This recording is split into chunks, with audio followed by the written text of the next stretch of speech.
Hello, everybody, and welcome back to the Last Honest Realtor. I am your host, David Fleming. Thank you so much for joining me today as we talk about one of the more contentious aspects of the real estate industry, real estate market, and real estate purchase and sales in the GTA, Golden Horseshoe, all of Ontario. That is underpricing. Now, I believe I'm going to call today's podcast, Is Underpricing False Advertising? Sure, that will probably get some eyes on it. But I'm going to tell you this. Underpricing is not false advertising. Asterisk. I said asterisk. I don't know if you noticed that. But yeah, my point being that if you do it in a certain way, it's not false advertising. If you do it in other ways, and there's a very, very lengthy case study I'm going to show you today, it absolutely, positively is. So I don't want to sound like I'm playing both sides. What I'm going to say, on the one hand, I totally understand and believe in the practice, and I support it. On the other hand, when it is abused, I am so angry at what I don't want to call my industry colleagues, but let's just say other people that share my occupation. So let's start with a very basic example. A house is maybe worth $1 million. We could price that at $799 and set an offer date. Now, would you call that false advertising? If you do, you're probably just very frustrated with the state of the housing market. And I know usually when I have a contrarian viewpoint, I often blame the frustrations that exist in this market. But if we're going to be honest, a lot of the times the nonsensical arguments are just based on housing prices and frustration and everything. And I get that, and I'm sympathetic. But let's just calm, okay? We've got a $799 listing. We've set an offer date. Offers will be reviewed on this particular date. With just a bit of experience and a bit of knowledge, you would understand that no, they're not looking for $799. Again, disagree if you want to, but I'm just going to state that as fact. Now, here's the rub for me. If you have a property that's sitting on the market at $799 and it does not have an offer date, and it has been on the market for 45 days, and you go and offer them $805,000 and they say no, guess what, guys? I'm going to call that false advertising. So I wrote about this on my blog a few years ago, and surprisingly, the readers, some of them said, hey, David, I don't see a difference. I was shocked. Now, people want to use eBay as an example. They want to use auctions as an example. People always talk about, open auctions. And again, don't want to delve off on too much of a tangent here, but I have written lengthy blog posts on how auctions work in other areas. For example, in Australia, people always say, I wish we had the Australian system. Right. You show a bunch of people standing on a lawn bidding. It's open bidding. Few problems. Number one, you're standing on a lawn. Yeah. So maybe you weren't available that day. Secondly, most of those auctions do have reserve prices. Some of them are stated in advance, some of them after the fact. And if you do not meet the reserve bid, you are, quote, passed through. That means passed through to negotiations. So they might say 31% of auctions were passed through. That means that the auction closed and it wasn't enough. You have to go negotiate. Now, a lot of those properties are actually sold before the auction starts. Sounds familiar. That's called what? A bully offer here in Toronto. So regardless, there's always a better system when you're frustrated with ours. But I'm going to give you this case study today, and it absolutely positively blows my mind. I wrote a blog about it, and I called it the worst listing strategy I've ever seen. Now, I don't want to call this a listing strategy because to do that would give credit to those involved and act as though this was something that was determined in advance and whether it worked or not. No, this is simply put insanity. So before I begin, one more blog I want to reference that I wrote years ago. I suggested that TREB on the MLS system have a box, a simple box like reserve bid. And so having been one of the pioneers of eBay, I opened my account in May of 1998. Most of the auctions used to have a reserve bid and it would be there. It would say reserve price and you didn't know if it was met or not. So let's say that you've got a property that's listed at $799 and it has an offer date. Great. Check a box, offer date. Check that box for reserve bid. Check that box for no, we're not looking for $799, and this entire thing would be moot. People would still abuse it, as I'm going to show you today. In any event, that's never going to happen because it's just too sensible. So guys, here's the blog post that I wrote, and here's what we're going to talk about today. There is a home, and it is listed for sale on March 15th, 2023 for $2,499,000. There is no offer date. Okay. Right off the bat, I'm going to say 2499 with no offer date. I would have to believe that they're looking for 2499, because if they weren't, then it would be false advertising. Are you with me so far? Now, there was no offer date. 15 days later, the price was increased by $1 million. It was listed for 2499. Offers anytime. 15 days later, they increased the price by $1 million. So right off the bat, I'm going to say, was this a strategy? They didn't have an offer date. Did they think that naturally, organically, people would show up and just start bidding like crazy and it would get to $1 million over list? No, it can't be. It can't be a strategy, but this also can't be stupidity. I just cannot accept that. So the property remained on the market for 5 days. On April 4th, 2023, that listing of $3.5 million was terminated. April 6th, the house is listed for $2,589. So you're going to say, wait a minute, I don't understand. They listed for $2,499 with no offer date. Then they raised it $1 million. So now they're listed for $2,589. Surely there's an offer date. No, there isn't. And that's the insane thing. Not only was this house listed for $3.5 million 2 days prior to this listing at $2,589,000, but it was listed for $2,499 3 weeks prior. Now, this doesn't make any sense to me. And the listing remained for sale at $2,589. Okay, ready for this? April 18th, 2023. The price was increased to $295. So they just increased it, what, $50,000? So again, I would ask, are you going to accept $295? History will show absolutely not. On April 29th, this is 11 days later, the price was reduced to $2,888,000. So they reduced it $52,000. And then it sat there for a month until May 24th, 2023. They increased the price back to $3,500,000. What in the world is happening? So if you're like me, you're thinking this is blatant false advertising. And yet this is only the beginning of this insane story. So May 25th, that listing is terminated at $3.5 million. So let's regroup. We've had 2 listings at 6 different prices over the course of 70 days. On May 26th, the house is listed for $2,180,000. So that's crazy, right? That's $1,320,000 less than they were just listed for. Now, the listing describes price to sell, motivated seller, bring your clients to make a deal. Now, here's the thing. They set an offer date. Oh, okay. All right, now we're talking. I mean, it's insane and it's not going to work, but on June 5th, offers will be reviewed. So we are now listed for $1,320,000 less than the seller wants. We know they want that because they've already put it up for $3.5 million twice. We are on the 3rd listing, and this is the 7th price. Now, are people going to line up and bid on a house and bid so much and so hard that they drive it $1,320,000 over the list price? No, of course not. And on June 10th, 2 days after their failed offer date, the price was increased to $2,880,000. Now, this was still $620,000 below that $3.5 million target. So again, I would argue false advertising. The listing remained untouched for 5 days, and on June 15th, the price was increased to $3,500,000. That's the 9th price on the 3rd listing. And they didn't sell at $2,180,000. They didn't sell at $2,880,000. So they raised the price again. That's the 3rd time during this listing, and as mentioned, the 9th time overall. Now, they terminated that listing. And then later that day, they listed for $2,280,000. I hope you guys are following. This is a lot of numbers. But if for some reason you're thinking, a lot of numbers, hard to keep track, trust me, you're going to want to listen to where this goes. They're now listed for their 4th time at their 10th price, and they're at $2,280,000 with another offer date. Do you know what a placebo is?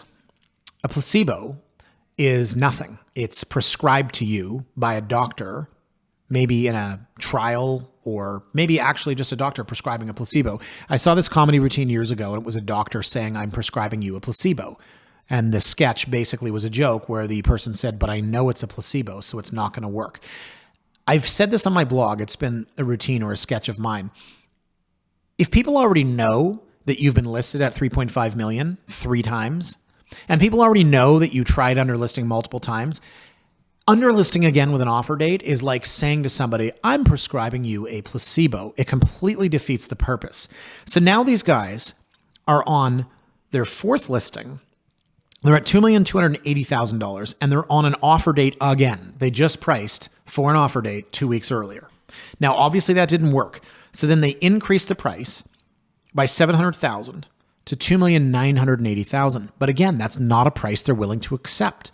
And this is the problem I have with this is such blatant false advertising. So it was on the market for 7 days at $2,980,000.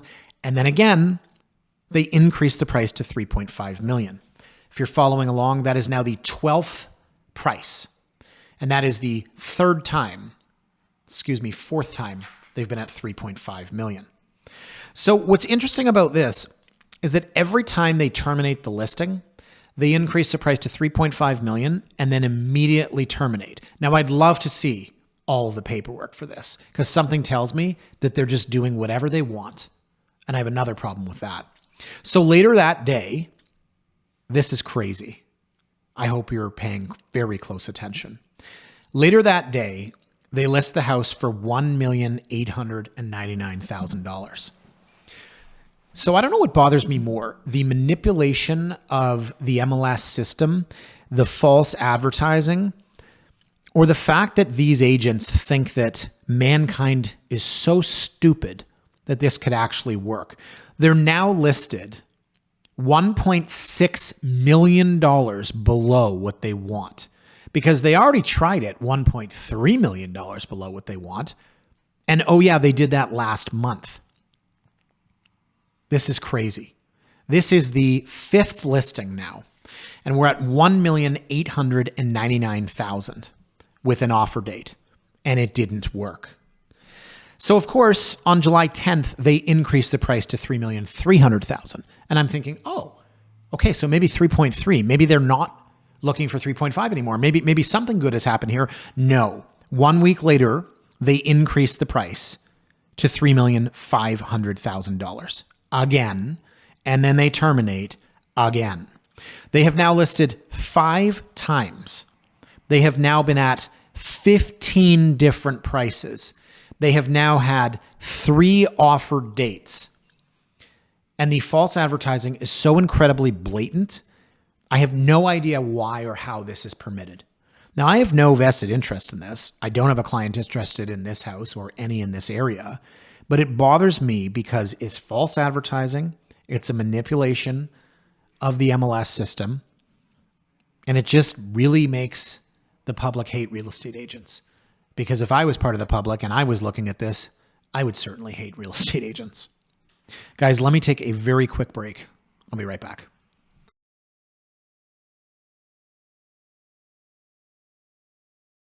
Welcome back. Now, before the break, we were caught up to July 17th of 2023, where this particular property had now been listed 5 times at 15 different prices with 3 offer dates. And we noted that every time this property was taken off the market, whether it's temporarily or otherwise, the price of that particular listing was increased to $3.5 million. So the one thing I will say from a strategy standpoint, and I don't want to give credit here, is that the seller or the agents knew every time they were going to terminate, they had to put it back to $3.5 million because that is the last price that shows on MLS. Now, this property remained off the market from July 17th until March 14th, 2024.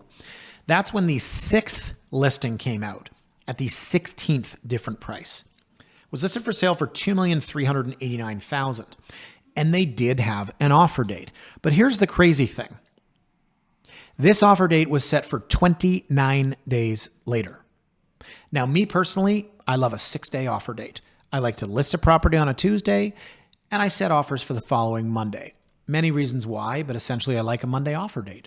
I like a Tuesday listing. Mondays are busy Fridays are busy. List on Tuesday, Wednesday. Take offers the following Monday, because that way buyers are ready to bid. They've been through the weekend open house. They have their deposit check in hand, and they're not looking at new listings. Now, none of that applies to this, because this house is never going to sell, and it's an absolute joke.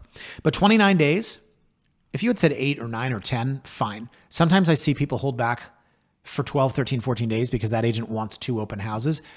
I vehemently disagree with the strategy, but nothing is as bad as this listing where they held back offers for 29 days. So now we see this note, seller reserved, it's supposed to say reserved, they can't spell, rights, it's supposed to say the right, to take preemptive offer at any time without notices. It's supposed to say notice. This is another pet peeve of mine. You can't spray paint on the side of your car, allowed to drive 160 kilometers an hour, and then when you get pulled over on Highway 401, you say to the police officer, but I said I was going to. Do you see where I'm going with this? You can't post something on MLS saying that you're going to break the rule and expect to break the rule. This has always bothered me. This started in 2017. Agents started saying, seller reserves the right to accept a preemptive offer without any notice. But you have to give notice. It's in the code of conduct. If you are going to move your offer date, because there is a preemptive offer, you have to notify anybody who has, quote, expressed interest, whether that's an agent that has already been through a showing or an agent that has a showing booked for a week from now, or anybody that called you on it. So it really bothered me in 2017 when we started to see this, and 7 years later, organized real estate has done nothing about it. Now, on April 20th, the price of this house was increased to $2,980,000 because, of course, nobody showed up to their stupid offer night. We're now at the 17th price. Here's where things get really weird, as though they haven't already. We increased to $2,980,000, which, as we know, is $520,000 below their magic number. 5 days later, they decreased the price to $2,589,000, and they set another offer date. That doesn't make any sense. You had an offer date. It didn't work. I mean, that's the 4th offer date that didn't work, by the way. But point is, you had an offer date for April 12th, 29 days after you listed the property, which makes absolutely no sense. And then you raised the price, and then you lowered the price during the same listing and set another offer date. Well, that offer date didn't work. But before we got to that offer date, here's something I've never seen in my entire life. Offers are on May 6th. April 30th, they decreased the price to $2,489,000. They decreased the price before an offer date. I mean, none of this really matters. This is literally the definition of rearranging the deck chairs on the Titanic. You get where that's going? Yeah, because it's going to sink anyways. Great. So May 24th, they increased the price to $3.5 million, our magic number, and the listing is subsequently terminated. That is 20 prices now. That is 5 offer dates. Now, on June 8th, the house is listed for $2,999,000 with no offer date. This is the 7th listing at the 21st price. Now, with no offer date, I'm starting to wonder, okay, maybe they're signaling enough is enough. We'll list at $2,995 with no offer date. No. June 15th, they decreased the price to $2,899,000. 6 days later, they decreased the price to $2,799,000.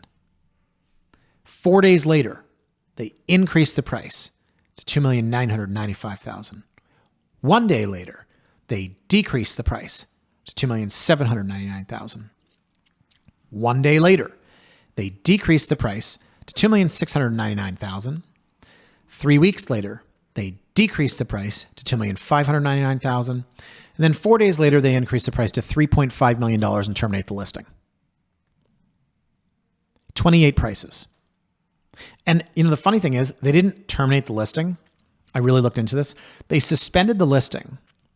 They didn't terminate it into 2 weeks into the next listing. So they actually now had the property listed twice. One was suspended and one was active. You don't care. No one cares. The property's not going to sell. So changing the price of this every other day, blatant manipulation of the MLS system. What they were trying to do, I don't know. Get fresh eyes on it.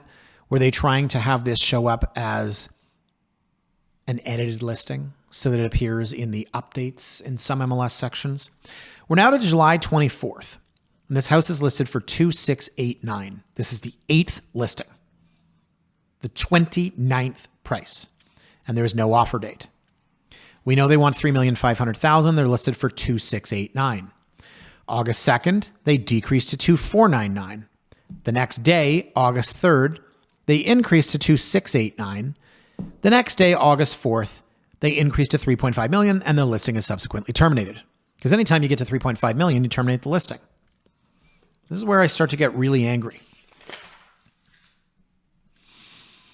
August 6th, and I mentioned that they had 2 listings for the same property. Yeah. August 6th, they're on their 9th listing. They're on their 33rd price. I can't even keep track. And they're listed for $2,698,000. And there's no offer date. September 18th, the price is increased to $3.5 million and the listing is terminated. I'm not done, by the way, because there's one more listing. September 18th, the property is listed for $2,398,800. And there's an offer date set, September 29th. Again, seller reserves the rights to accept the preemptive's offer without notices. We're now at the 10th listing, the 35th price, and it doesn't work, because why would it? September 23rd, the price is increased back to $3.5 million. Oh, here's the crazy thing. They didn't immediately terminate the listing, because September 28th, they decreased the price by $1.2 million to $2,398,000. And then on October 21st, the price was increased back to $3.5 million. Then the listing was terminated. Later that day, they listed the property for sale for $2,398,000, and there is an offer date set. We're all caught up. Guys, in total, this property has been listed 11 times at 39 different prices. There have been 8 offer dates. It has been listed for almost 600 days. And the one thing I didn't mention is that there have been 4 different listing brokerages on this. And that's pretty bad as well. Now, why is that pretty bad? I'll start with that because there's so many things bad about this. Well, because it tells me that 4 different listing agents decided to go down this road. It tells me that probably it was the seller who said, this is what I want to do. But to find one listing agent that would engage in such utter nonsense is disappointing. To find 4 is infuriating. Now, excuse the tangent, but I tell many of them here. Not more than an hour ago, I got an email from somebody that said they were looking to sell their house in Brampton. I looked up the listing and it was just listed for $1.8 million. It was terminated. I'm not going to list this house, but I wanted to see where this would go because I thought it could be blog fodder. The house next door is listed for $1,499. It's identical, except it's in much better shape. And it's been on the market for 3 months. So let's say these houses are both worth $1.4 million. I wrote this individual back and I said, nice to hear from you. Are you looking to interview listing agents? Would you like my opinion of value? The person wrote back and said, I'm looking for companies that buy houses for cash. Okay. Those exist. They typically pay, 70 cents on the dollar or less. By my math, somebody might buy your house for $900,000. And I wrote back and I said, sure, what kind of price are you looking for? The person said, make me an offer. And I left it there because I had finished amusing myself. So the point is this. Let's say that person said, David, I like you. I think you're great. And I want you to list my house for $1.8 million. I would say no, respectfully, of course. Of course, I would have done a CMA that would show what it's worth. And the fact that the house next door, which is identical, is on the market for $1,499,000 unsold after 3 months tells me it's probably a 1.4 house. But if that person said, I get you.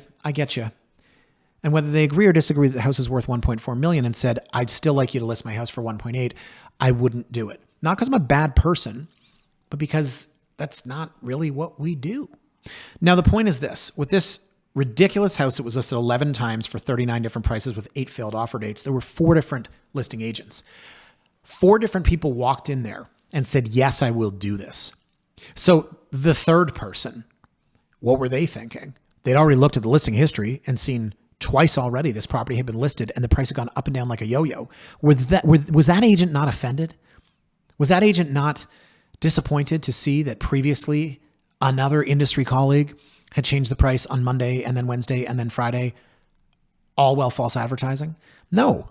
4 different people took this on. 4 different people said, yes, I'm going to do this. And why? Did they think they were going to sell it? So that's a pretty disappointing part of this story, is that 4 different agents were involved in this. But the most disappointing part is that this is allowed to happen because this is blatant false advertising.